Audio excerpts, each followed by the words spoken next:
How's it going, everyone? In today's video, I'll show you on how you can cure zombie villagers in Minecraft. So there's only two things that we need in order to do this. I have a zombie villager right here. And the first tool that you are going to need is going to be the Splash of Weakness Potion. So let me just go ahead and search it up right here.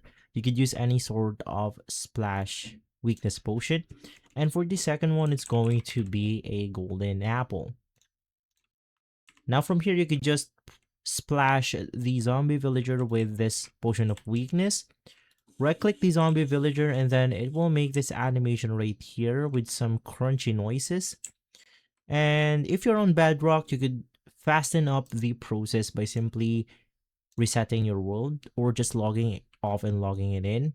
Unfortunately, in my specific version, it doesn't really work. So let's just wait for this to finish.